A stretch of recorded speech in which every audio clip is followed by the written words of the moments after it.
Keselamatan dan Kesehatan Kerja, K3. Iren Aprilianti Bura 231230031. Pengertian Keselamatan dan Kesehatan Kerja, K3. Keselamatan dan kesehatan kerja, K3, merupakan suatu bidang dalam ilmu manajemen dan kesehatan yang berfokus pada upaya melindungi tenaga kerja dari risiko kecelakaan dan penyakit akibat pekerjaan. Ruang lingkup K3. Ruang lingkup K3 menurut OSHA mencakup beberapa area utama sebagai berikut. Standar keselamatan kerja, safety standards, mengatur penggunaan APD, sistem pengaman, pencegahan kebakaran, dan pengendalian bahan berbahaya agar lingkungan kerja aman. Standar kesehatan kerja, health standards, menekankan pencegahan paparan bahan berbahaya, pemeriksaan kesehatan rutin, serta pelatihan dan informasi tentang bahaya kerja. Pelatihan dan edukasi pekerja, training and education, memberikan pelatihan keselamatan bagi pekerja baru maupun lama agar mampu mengenali dan mencegah bahaya kerja. Inspeksi dan penegakan hukum, inspection and enforcement, melakukan pemeriksaan rutin dan memberi sanksi bagi pelanggar untuk memastikan kepatuhan terhadap standar K3. Pelaporan dan pencatatan kecelakaan, record keeping and reporting, mewajibkan pencatatan dan pelaporan kecelakaan atau penyakit kerja sebagai bahan evaluasi pencegahan. Keterlibatan pekerja, employee rights and participation, menjamin hak pekerja untuk melapor bahaya tanpa takut sanksi serta berpartisipasi dalam peningkatan K3. Tujuan K3. K3 memiliki 3 sasaran utama yang saling berkaitan, yaitu perlindungan terhadap manusia, menjamin keselamatan dan kesehatan pekerja melalui APD, pelatihan, dan pengawasan agar terhindar dari kecelakaan dan penyakit kerja.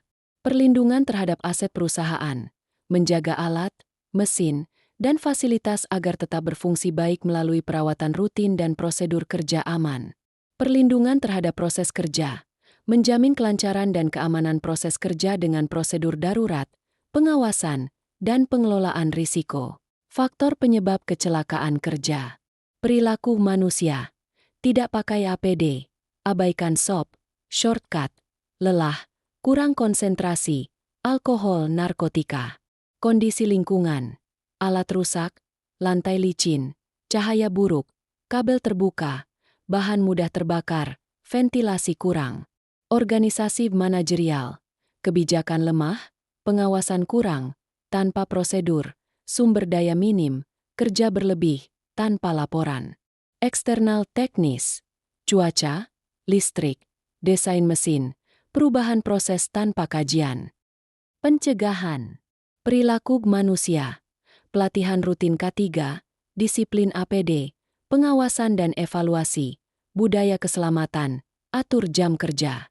Kondisi fisik lingkungan, inspeksi rutin, jaga penerangan dan kebersihan, perbaiki kerusakan, pasang rambu peringatan. Organisasi manajerial, kebijakan K3 tertulis, bentuk tim K3, audit dan laporan insiden, beban kerja wajar, simulasi darurat. Eksternal teknis, gunakan mesin aman standar, siapkan rencana kontingensi cuaca listrik.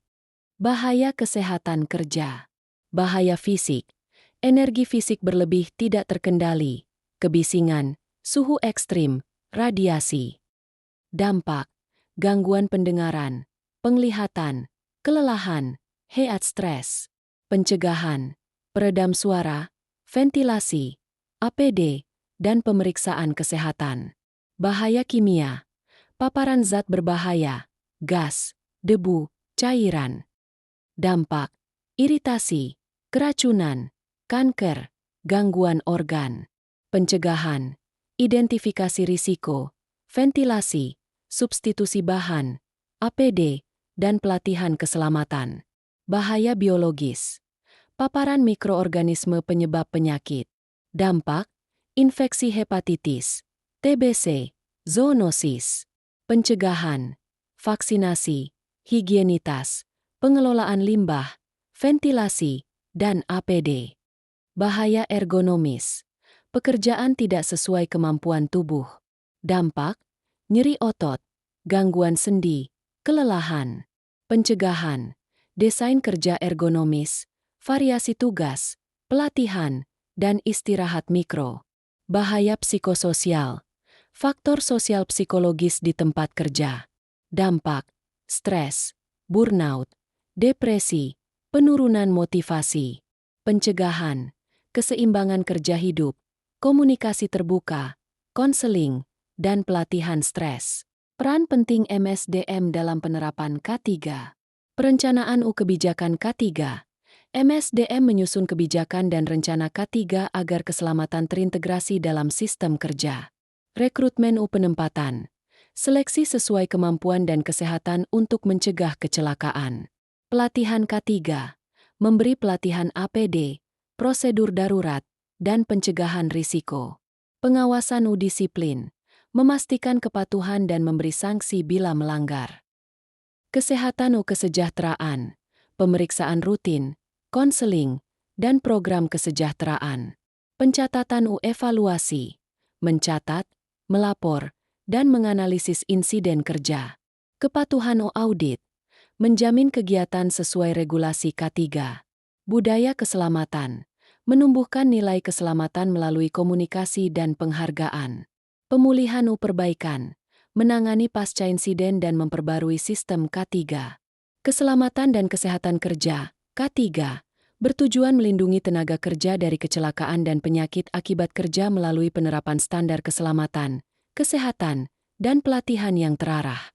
Faktor manusia, lingkungan, manajerial, dan teknis menjadi penyebab utama kecelakaan, sehingga diperlukan kebijakan dan pengawasan yang konsisten.